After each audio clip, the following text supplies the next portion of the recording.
Today we are discovering what secrets Survivor Millennials vs. Gen X did not tell us in the edited television show. What is great is how the official DVD and Blu-ray releases of each season of Survivor contain some secrets that are game related, some that are personal thoughts, and some that are just plain silly. And we will even find out the truth about how Adam wasn't supposed to be on this season, but instead another one completely. Basically, as long as it isn't part of the show that aired on television, it is fair game to be considered a secret. While most of the secrets here are focused on season 33, Millennials vs. Gen X, some of them do apply to Survivor as a whole. So with that, I want to thank you for watching what I make and ultimately supporting what I do here with liking, commenting, and sharing. For only a few bucks a month on Patreon, you can pick what videos I make, watch all of this channel's content early, chat with other fans of the show, and even get exclusive videos every month. Thank you for your support. To be clear, there is so much good stuff locked away in these extra features, and it's a lot, and to feature every single thing would be far too much for just one video. So I do recommend you watching them in full for yourself. However, this list contains the secrets that I personally found to be the most interesting. So with that, let's count all 38 of them in absolutely no particular order. Number 1. The evacuation in episode 1 was a big deal. It had never happened before in Survivor, and it really set the stage for the type of weather shifts Fiji can be expected to have, which we do see again in later seasons. However, if you thought it was a surprise when watching the show,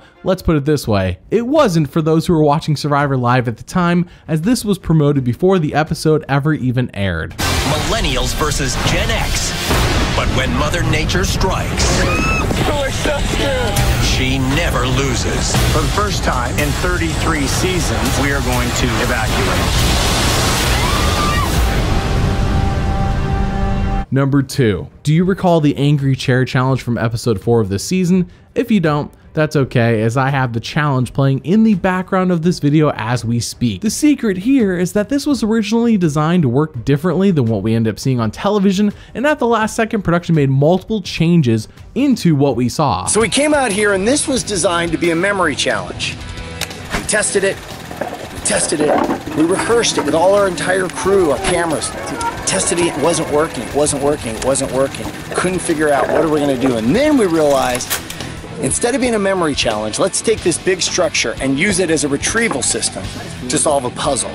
Super cool, really works. And that is one of the things on the show is we don't give up and say it's good enough. We keep going until it's great. Over here, they have painted this challenge at least a half a dozen times. Number 3. As we all know, the show only has about 42-ish minutes a week to tell us a story about what happened over 2 to 3 days. With that comes, of course, a lot of cut content, and while most of this is probably worthless, you would think someone passing out would be guaranteed to make the show, but that is not the case for Michelle. There was a doctor on a different island, and if you had a medical emergency, the cameraman would radio the doctor and they would come over. I had one of those, but they didn't show it, end up showing it on TV. I collapsed like day 6 of dehydration.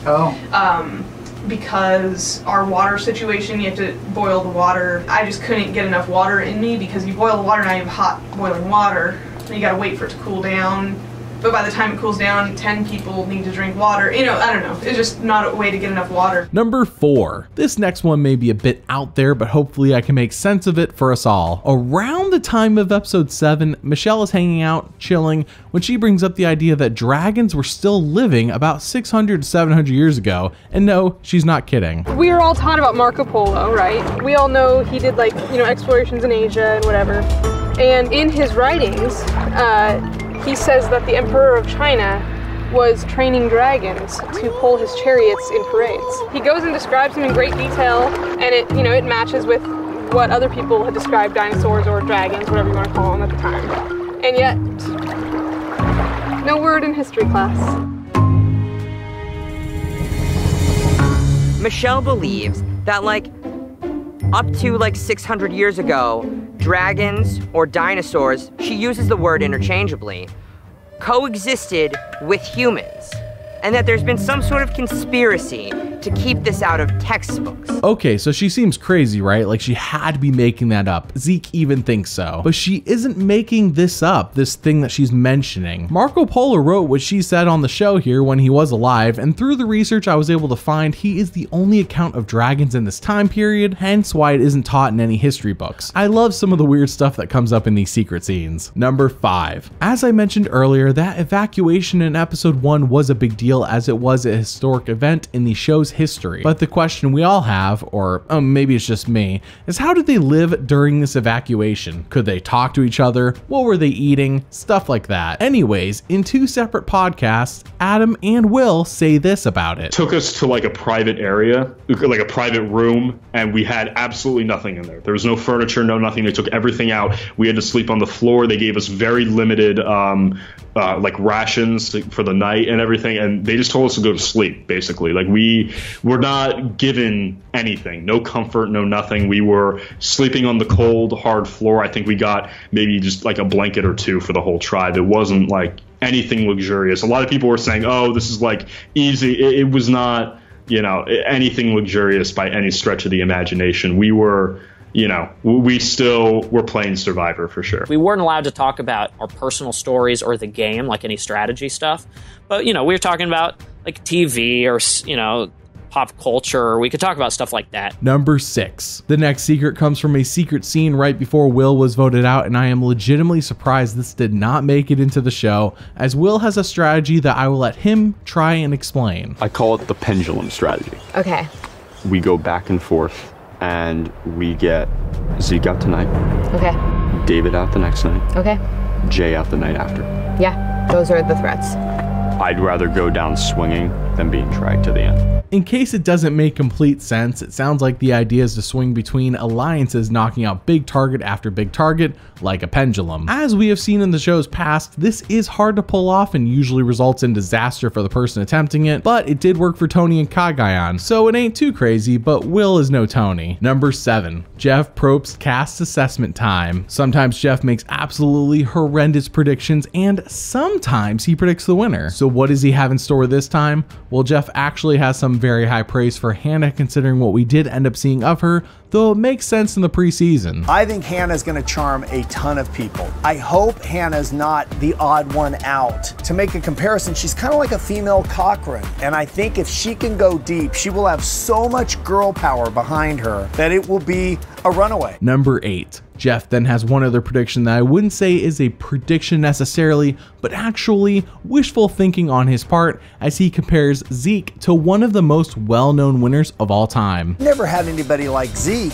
I don't think we've had anybody since Richard Hatch. If he went to the end and won, he'd be one of the greatest winners ever. If he was first out, it will be because he's a threat. Number 9. In the preseason, each member of the cast was asked to do their own Jeff Probst imitation, and while pretty much every single one of them falls flat, I was actually laughing at one player's in particular. Imagine me hanging out of a helicopter that's about to turn sideways. 39 days, 20 people, 1 survivor. Number 10. If you recall, Taylor and Figgy were so into each other. Kissing at night, causing fights with Michaela, it was a lot. But Boston, Rob, and Amber, they were not. So the real question is, what happened with them after the season was done? What happened after they got voted out? Well, when Taylor gets voted out, he says this. I am gonna see Figgy when we get home, and hopefully we're gonna buy a sailboat and go have some adventures together. So I'm pretty stoked about that. You know, going into this and being open to, you know, meeting new people, and really the connection we had was really strong from the get-go. She loves me as a person, and like we do have this crazy connection. Number 11. I know. Secret number 10 didn't really answer what happened to those two after the season was done airing. It only touched upon them 2 seconds after the game was done. But first, let's take a look at the secret scene where Taylor professes how much he loves Figgy already in the game. I'm a millennial, and I went into this game not really concerned about the money. You know, $1 million will get you 10 years of doing nothing but fun. But man, if you have like a really cool partner like Biggs, you're gonna have fun forever.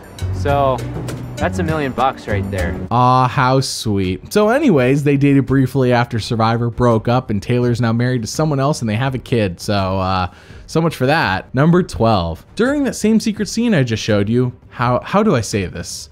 Adam is an awkward duck. Thanks, bruh. Thanks, Broski. Thanks, bro. Oh, thanks, Obi-Wan Kenobi. Thanks, hermano. Oh, thanks, Abraham Lincoln. What? I'm just saying different bros. Not sure if him being awkward is a secret in and of itself, but I did find the awkwardness to be funny. Number 13. Speaking of Adam, he was not originally supposed to be on season 33. Oh no, in fact, he was picked to be on season 29, San Juan del Sur. Could you imagine how that season plays out if he replaces the likes of Baylor and Missy or Kelly and Dale? I sent in my tape in February of 2013. Then I got a call in December of 2013, and they were casting for Blood vs. Water. So while I originally applied by myself, they asked if I had any family members who would want to do it. And so, I immediately lied and said, oh yeah, like they're dying to be on Survivor. Like this is a dream for all of us. And then I went home and I had to beg and plead. So then I sent in 2 more tapes, one with my brother and one with my mom. They, like everyone did, they fell in love with my mom. They thought she was great. And we started moving through the process together. And so she had to get a physical and all that stuff. And she was totally medically, cleared. But yeah, we ended up not getting on.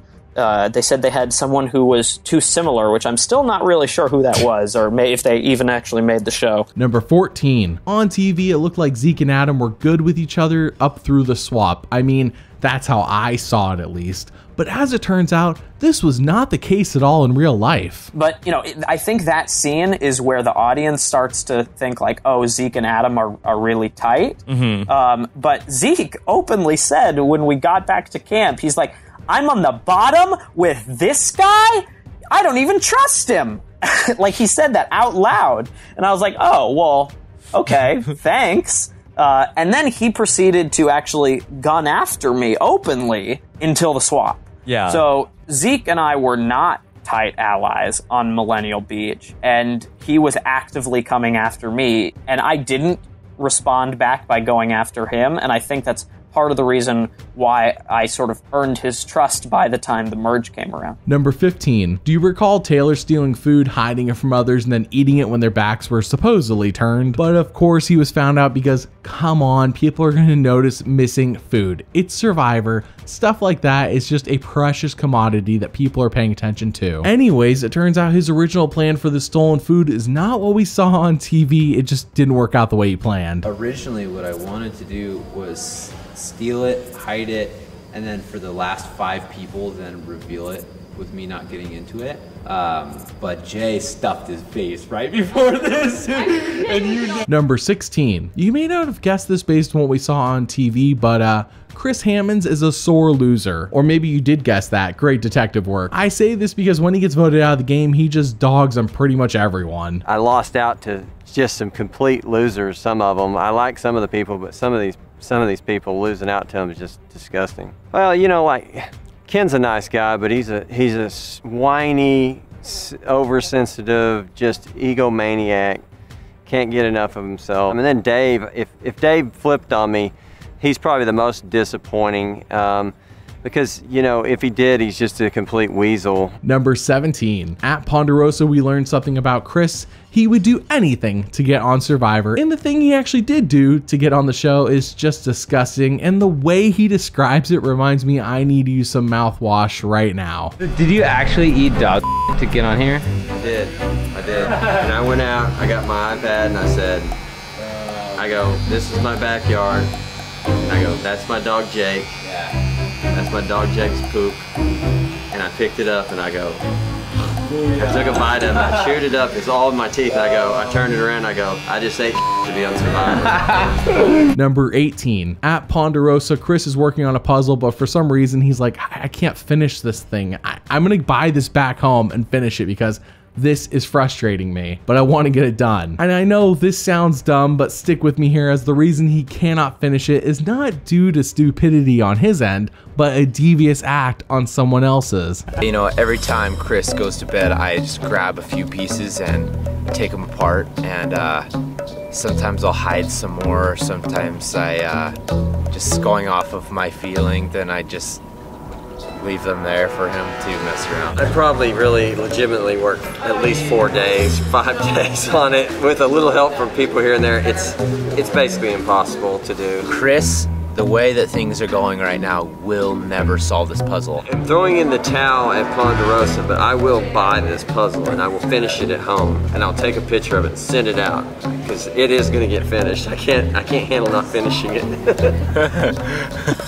Number 19. This next moment is after Jessica gets out of the game on rocks, and we hear from her about how her and Chris really clicked, probably because she subconsciously knew that he was a lawyer like herself. Chris is like, nope, never really cared for Jessica. Classic. He's a defense lawyer, and I'm a prosecutor.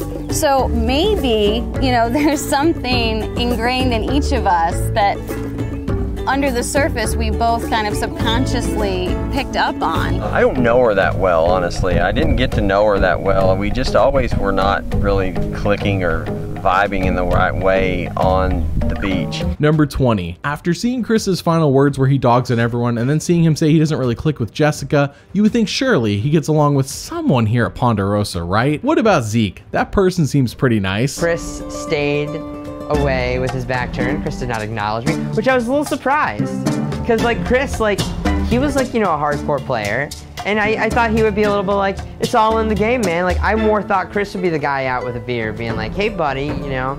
But no, Chris still has quite a bit of animosity towards me. Number 21. A running theme at Ponderosa is how after somebody gets voted out of the game, they're like, hey, just to let you know, the occupation I told you I was in the game, that's not true. I'm actually something completely different. So it's almost become a game of sorts trying to guess, okay, what is this juror's real occupation that they're about to tell me now that they're voted out? So much so that they decided to take advantage of a very gullible Will. But you told him like you were in law enforcement and everything? No, I didn't tell him I work for the FBI. You do? Yeah.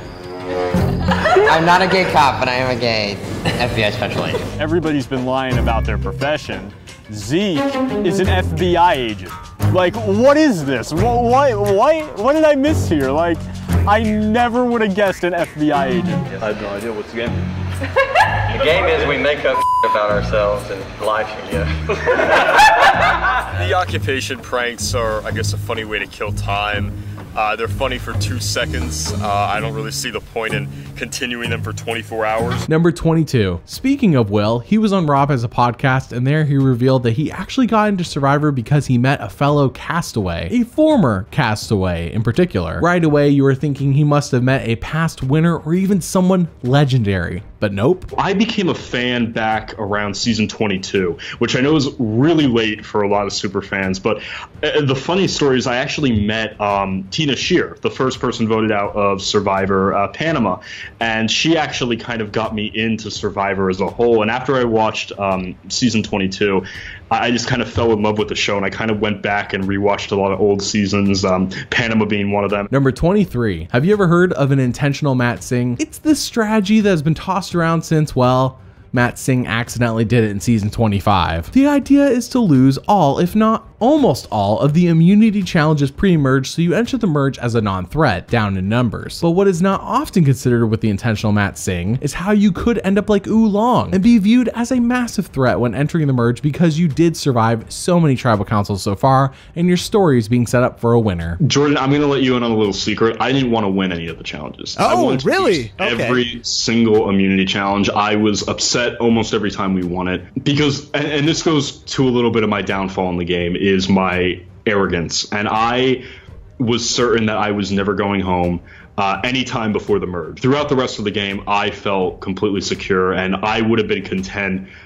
losing every immunity challenge, both on Millennial Beach and on Ikabula, because I did not think I would be going home, which I could very well be wrong about. I may have very well went home in a situation. You never know. You never know with Survivor. But I was very cocky about it. So I was probably one of the few people that wasn't too happy about winning that immunity challenge. Number 24. This next secret is not a happy or fun one, just a heads up. As Sunday, in her final words after being voted out, talks about how she beat breast cancer and that made her a survivor in real life. Now, what is sad about this is how in 2020, she was diagnosed with ovarian cancer and passed away in 2021 because of it. I already know I'm a survivor because I beat breast cancer. There's a time period after you deal with cancer where there's some depression and some anxiety, and I hadn't felt like myself in the last 4 years, and this adventure was a way for me to get back to who I really was. And I make the most out of every situation, so I made it, I feel like, fun and enjoyable for the people that were around me. Number 25. After Sunday is voted out of the game, Jessica wants absolutely nothing to do with her,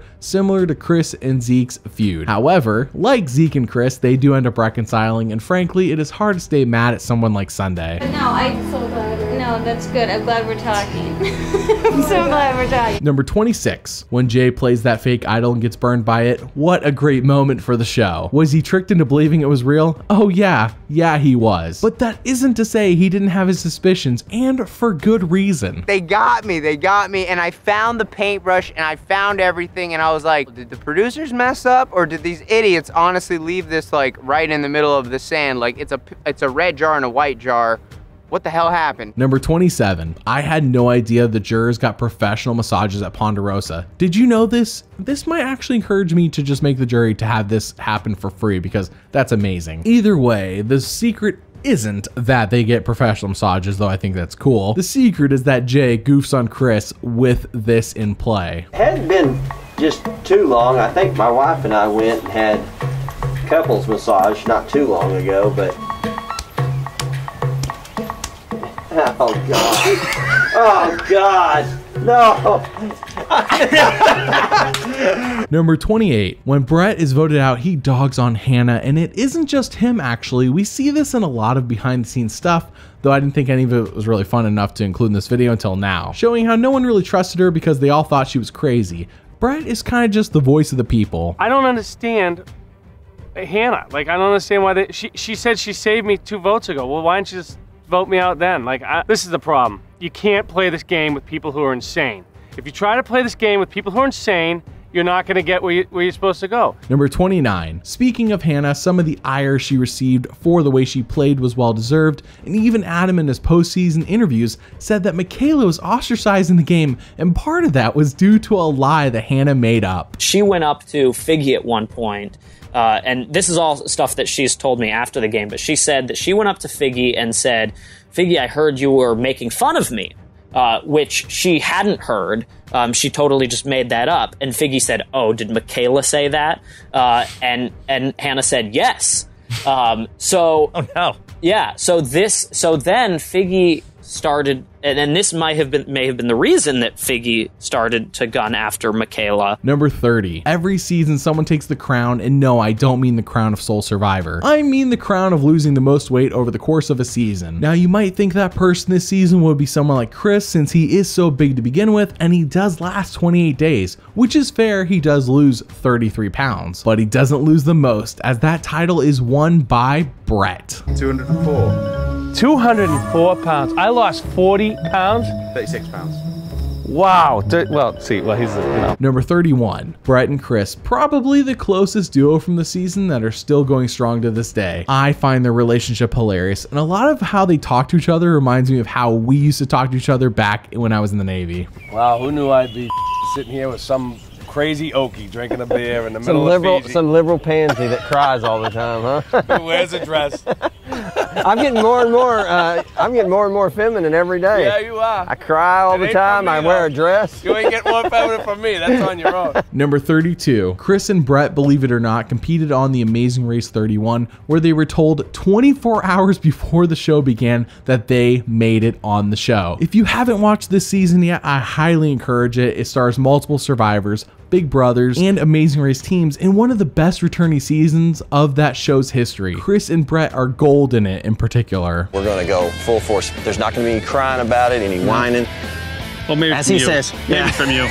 I might cry once. He likes to cry on TV, folks, so be prepared. Number 33. In this secret scene for episode 2, you may recognize some of it from the show aired on TV, as Figgy is flirting, Michaela is annoyed by this, and the two of them get into like this passive-aggressive fight that is cut short on the actual show. I say it's cut short because in the secret scene it goes well beyond what we saw on the show. You just have to get the little rat out. Put some cheese on the table, let her eat it. Michaela is being a complete bitch about nothing. This girl is crazy. I want her far away from me as possible. Friends close, enemies closer. Number 34. It feels like the further we get along in Survivor, the less the show cares about people being excellent providers, despite that being one of the reasons people fell in love with characters like Rupert and Ozzy in the past. So who is the provider this season as shown in a secret scene? We have an abundant amount of food around us in the sea, on land, but you gotta make it, you gotta want it. Ken's back. I see fish. How many you got? 9 or 10. Number 35. Are you ready for some outside of the game info on players from this season? Well, Chris Hammonds was on the Oklahoma Sooners, who played in the national championship in 2001, where he shouted out his dad, who was in jail at the time, during the coin flip. Number 81, senior tight end from Sulphur, Oklahoma, Chris Hammonds. Number 36. After Survivor, Michaela played on MTV's The Challenge in 2021, and don't worry, I'm not going to spoil anything, where she has still not lost her sense of humor whatsoever. Brennan has another country's flag on his helmet, but his English is perfect, and I'm loving his accent also, so he can talk to me all night. Oh no, not all night, honey, all day. I'm not that type of woman. Number 37. Jay also competed on multiple seasons of The Challenge, and once again, I won't spoil the results of any of his appearances on the show. I do want to point out this moment where he eliminates a 6-time The Challenge champion in a massive upset. You do not stand a chance, my friend. There is no way that you're getting through that quicker than CT's going to get through yours.